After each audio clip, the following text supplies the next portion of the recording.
The great irony of Seven is we only see one murder take place, and it's not even by the hand of John Doe. It's Mills killing John Doe. David Fincher understood when he made this film, he didn't have to show things. You don't have to show Kevin Spacey until an hour, 20 minutes into the movie. You don't have to show a head in the box. Some people actually think they saw a head in the box, but they didn't. That's how powerful it is, because it's our minds and our imaginations. They're doing all the work for us. You can compare Seven to Jaws. With Jaws, you have the shark, and with Seven, you have John Doe, another monster. What's so famous about Jaws? You don't see the shark that often. For a monster movie, you barely see it until really the third act. Same thing happens with Seven.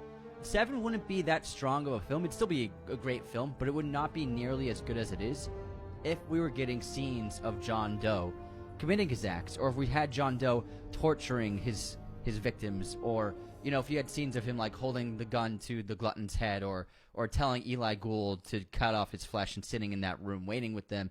That's what makes the film so special, and that's what makes one of the reasons why John Doe is so memorable. It's because we don't see all that stuff. All that stuff is repetitive. We've seen it a million times. It takes away the power. Instead, what we're getting is the aftermaths. We're getting the reactions. We're getting the grisly, heinous crime scenes. We're getting the disturbing imagery. We're getting all of that instead of actually seeing the scenes take place. And in so many ways, it's more terrifying for the audience and more disturbing for the audience, because our imagination is working those scenes out for us. We see the images of Eli Gould carved up on his rug with the greed and blood everywhere, and the scale with flesh in it. We're imagining, as an audience, we're imagining what happened. We don't have to see what happened. We're imagining it in our minds.